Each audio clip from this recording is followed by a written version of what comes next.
last time on Behind the Gate. Tim Geiser took his first ever GP win at the MXGP of Belgium in Lommel to move ever closer to his third world title. The Honda man now holds an almost unassailable lead ahead of Jeremy Seewer, who is bossing the battle for second in the championship. Jorge Prado is also now within touching distance of a second successive MX2 title, with TKO powerless to prevent the Spaniard from taking an 11th 1-1 of the season in Belgium. Jago Hitz had the pace, but that proved too much for his Yamaha. 2 weeks later, and we're now in Italy for the third time this season, at historic Imola for the second successive year. They've been holding motocross races here since 1948, but this a venue inexorably linked with four wheels, not two. The Autodromo Enzo Edino Ferrari was the home track for followers of Formula One's prancing horse for many years. Although that all changed following the tragic events of 1994, showing that even the very best drivers and riders are human.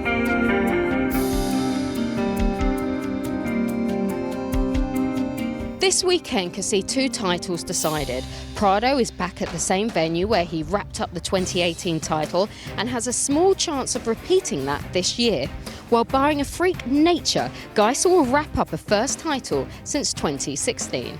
Can he do it? We're about to find out at the MXGP of Italy.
Ivo Monticelli takes us for a lap around Imola circuit here. A brand new position for the start straight. It's about 100 metres over the foxhole shot line, immediately out of that first corner on the wave into this second corner. This used to be the old finish line here, and it used to shoot back across there at 45 degrees, but as you can see, slightly different configuration this year. Through the quick left, quick right, and then left again onto the straight that takes us past pit lane. About 150 metres long from start to finish, and then making use of the bank turn around the outside. Single, double. Then here you can either go double, single, or triple your way, but if you do that, you take the high line around the outside of that right-hand turn. This next turn falls from high to low, midway through the corner. But then eventually we hit this wave section, shallow waves all the way along. Then we have a slight step up. Then we cross the racetrack, single, and then 30-metre uphill triple jump, just like last year. Then we go left, stepping down over the iPhone. You can triple, but as the day goes on, that will get rutty, and it'll become more of a double single. Charge down to the bottom of the hill, utilising the bank if you need to. Then we have this Monster Energy double jump, about 22 metres from point to point. Tight left, short straight, into another tight right, but from here, things get tricky. There's an uphill wave section immediately out of the corner, difficult to get the power down, and good drive as a result. It slows up here, we hit this wall jump, then the charge down towards the finish line, small double, single. We used to charge straight on last year, but we turn left here, the final corner, Monster Energy finish line jump here. And then it's a charge back towards turn 1 to start another lap here at Imola.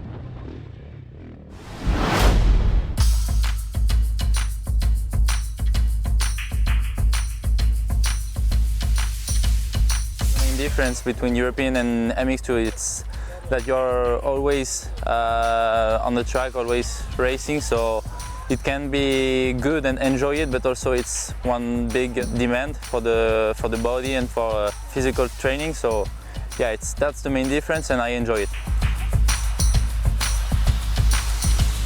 I'm injuring my hand and at the Italian Championship 1 month ago. The recovery is going well.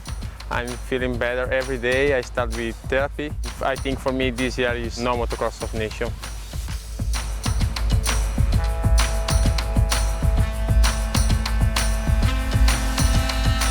In the beginning of the season, my expectation was to be close to the top 10, in the top 10 most of the time. I want to keep going in this way and be ready for next year again better. So Michele and me battled pretty good during the half part of the season. He's always clean on the track and he starts most of the time in front, so I had to come back and fight hard. It's special when you battle to be the best on the team, but it's always a good battle. Many times we go on the same track and we compare between my time, his time. We didn't give any gift, but we fight and it's always clean, so I enjoy a lot. I'm not the type of guy to hang out and go out, I mean to drink something or everything else, but yeah, we are friends and I appreciate him a lot.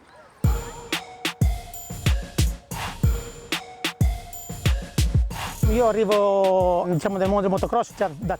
been in the motocross world for many years. I was a European and World Championship rider with Jackie Martins and Joel Smets and a lot of other riders that are now team managers. I met Emmanuel almost 10 years ago. We rode together for a few years and then decided to create our own team, starting with the Italian Championship.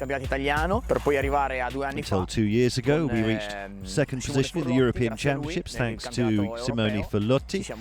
With that result behind us, we were then brave enough to move into the World Championship last year.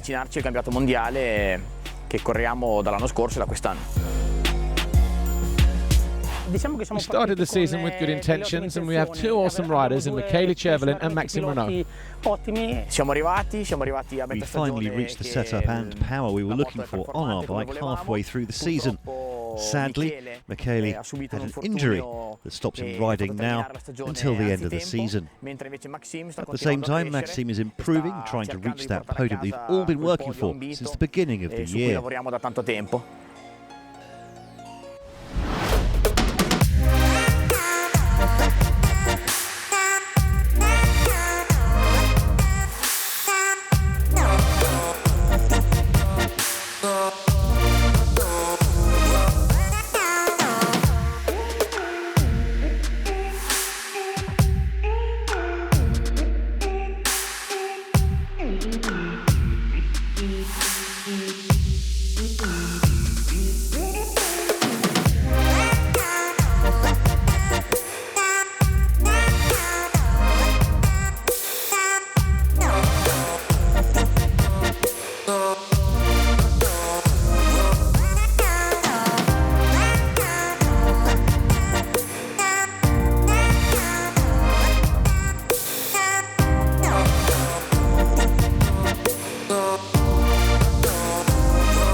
Jorge Prado was quickest to react in MX2 Race 1, and despite Darian Sinai running in hot to the outside, it was Prado who grabbed his 20th foxhole shot of the season, but Sinai from third to first in the first 3 corners. Vial was placed in third, but his race would come to an abrupt halt shortly after Prado took the lead from the American Sinai. Vial would coast back to the pits. His race was done. He would lose third place in the championship as a result of that get-off. Brian Moreau also found himself crashing out in race 1 and would not pick up any points. But Sinai was doing a good job of hanging on to second.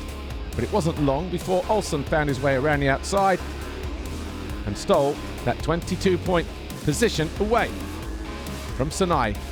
Ika Larinaga made a great start, but he was on the receiving end of some big elbows from Matej Borromei and lost 3 positions when he was punted to the outside of the track. All of a sudden, he found himself in 7th place. All eyes, though, were on the 959, the man in red, Maxime Renault. Found a gap that wasn't there. He went around the outside of last year's European 250 champion as he started to make his way towards the sharp end and the top 3. This pass on Sinai put him up into 4th place. Matej Borromei also found himself going by the fading American who had rear brake trouble.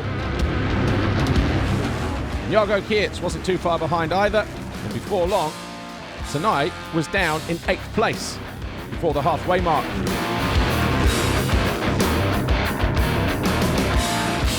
The circuit was treacherous, it was gnarly, it was rugged and rutted. Geerts around the outside of Borromei to move himself into 4th.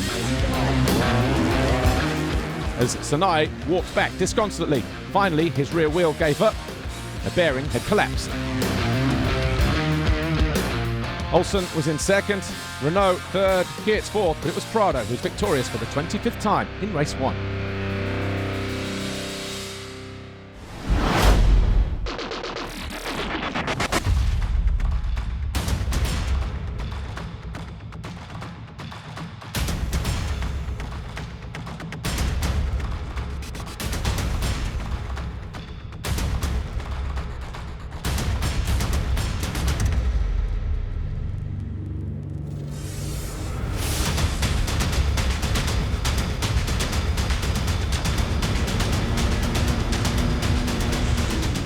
Morgan Luciano tried to get a sneaky look at the clutch work there from Jorge Prado, but it didn't work.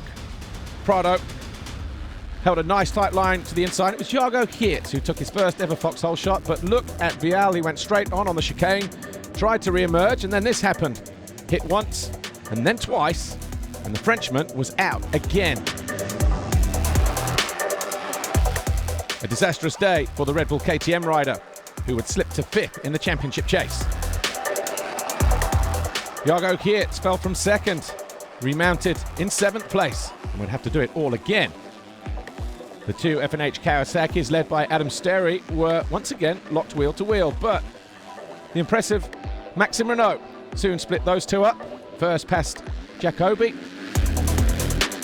and he was quickly followed by Jago Geerts, who was quickly back on the case. Sterry tried to keep Renault at bay, but it was all to no avail. The Frenchman slid under the inside of the Welshman, got his head down and went after more points. Sterry's race came to an abrupt halt.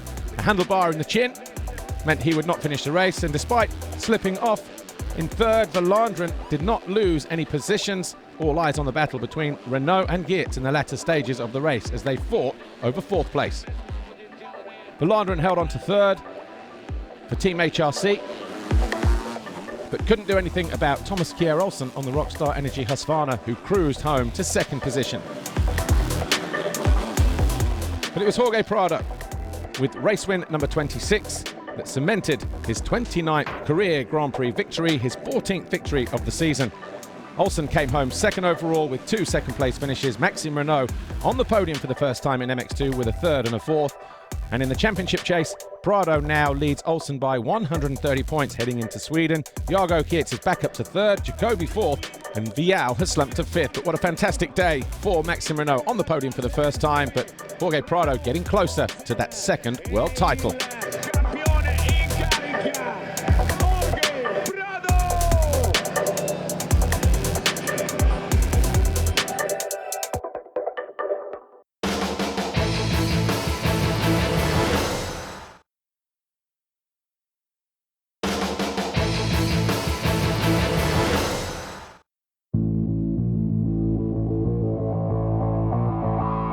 Last year, Wim Hutten, the team manager or team owner, decided to step up his national team. We did some races in Belgium for the MXGP Championship in Belgium, Netherlands, around the Netherlands. This year he said, I want to step up my game, and he have a clear plan. He wants to become one of the best European teams. Both riders, Misha and Sven, were new in the MXGP World Championship, so the goals were to get as much as possible points for the World Championship. We reached the targets, I think, the last couple of races, yes. In the beginning it was a little bit tough, but I think we can be happy. My first year in the MXGP, it's going okay for now.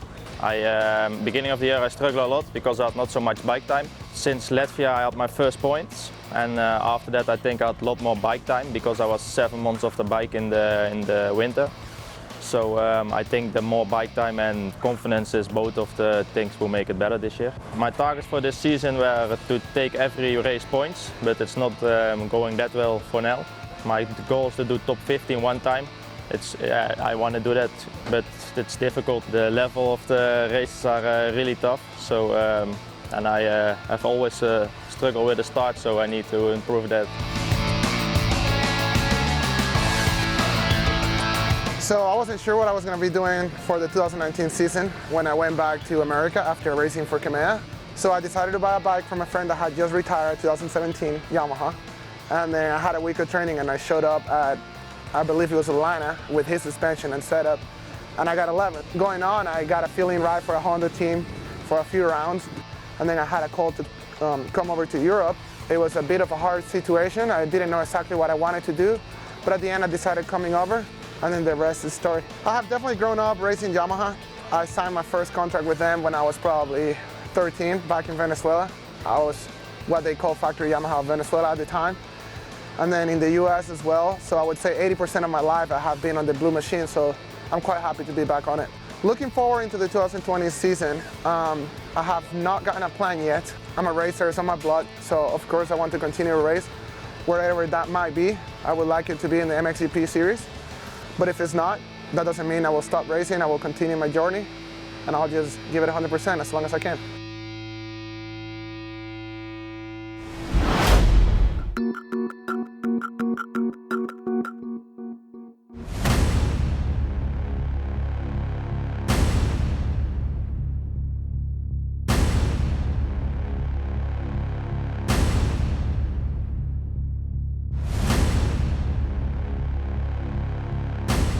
After a sleepless night, thinking about the possibilities of winning a third world title, Tim Geiser knew he needed to make a good start, but it was Arno Tonis who grabbed his fourth foxhole shot of the season while riders fell behind him. On board here with Geiser, going from 5th in the first couple of corners to 4th with the move up the inside of Jonas. He was quickly into 3rd with that pass on Koldenhoff. Any nerves were simply quickly put to bed. Up front, the two Monster Energy Wilvo Yamahas of Paulin and Tonis led the way, under the watchful eye of Geiser, Koldenhoff and Jonas. Geiser, though, was too eager to get to the front. He and Tonis collided, lost several positions, and they both had to do it all again. Jonas went through. Geiser, though, fought back immediately and got himself back into 3rd place. Glenn Koldenhoff had a scary moment, and that mistake was enough to allow Geiser to get up the inside and back into 2nd place. He then went after the 21 of Paulin. The fans were on their feet, most of them from Slovenia, all to support the 243. A neat move up the inside saw Koldenhoff take over the lead on lap 3 from Paulin. Koldenhoff was riding sensational. So too was Geiser. He was back into 2nd with that move on the Frenchman, but then this happened. He was flung down the track from his Honda machine. He picked himself up and rejoined the race in 8th position. He latched onto the back of Tommy Searle, who was having a great ride for Monster Energy Kawasaki in 7th. But there was a whole freight train of action going on. Seawer, though, sensed he could still prevent Geiser from winning the title. He was now on the charge and up into 2nd position as Geiser sensed the urgency. He split Jonas and Tonis, whilst Romain Febvre was also making moves. Found his way past Paulin, got himself into third. Geiser rode his luck on more than one occasion, but he was lucky to stay up. Not like Romain Febvre, who crashed out spectacularly. He would eventually come home in 10th place. Tonas had a great ride in fourth, just behind his teammate. Koldenhoff was out front on his own on the standing construct KTM. He took his first race win since 2015 in Latvia. Siwa came home second, Paulin third, Tonas fourth, but Tim Geiser crossed the line in fifth to be crowned MXGP World Champion for a second time, his third title in his career. He had a moment to himself before greeting the mosh pit of photographers. But Geiser, World Champion 2019.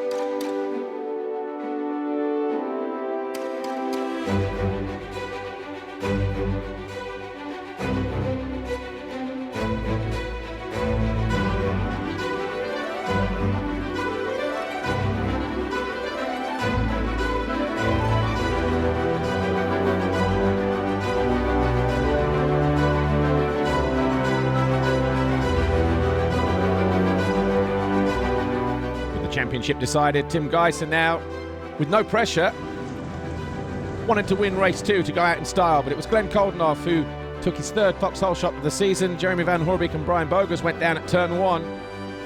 Bogers would eventually pull out of the race, but up front, Koldenhoff doing what he did in race 1, this time checking out early.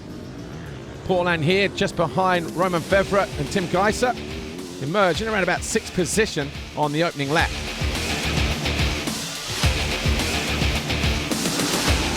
Tommy Searle made a great start, but before the end of the first lap was pushed down to 7th as several riders came through. Koldenhoff, though, was in a class of his own. Siwa second, Jonas third, Geiser fourth, Paulin and Febvre giving chase just behind. Arno Tonas went missing on the first lap. He would eventually rejoin and get back to 16th. As Koldenhoff extended his lead over Jeremy Siwa.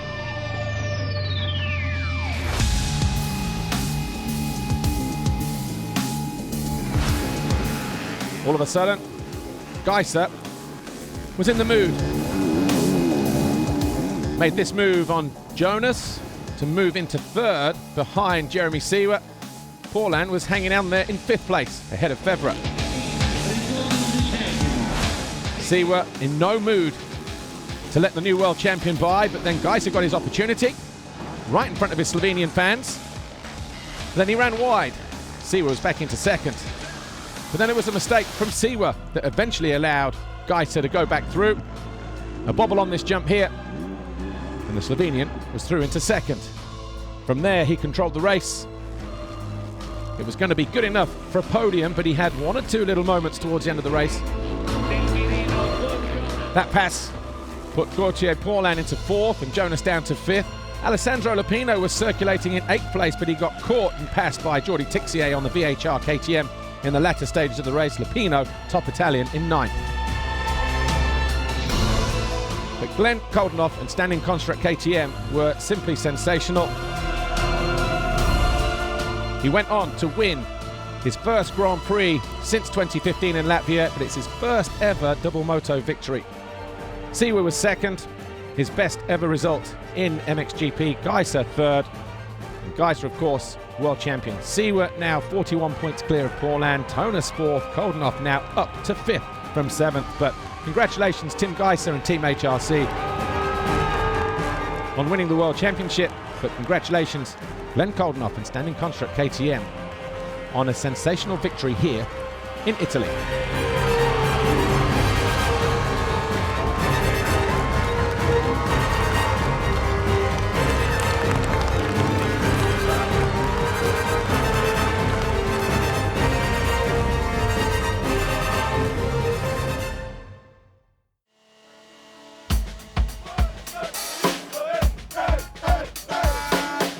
a weekend, another layer of history added to the legend of Imola, and it seems only fitting to leave the last word to the most passionate fans in the paddock.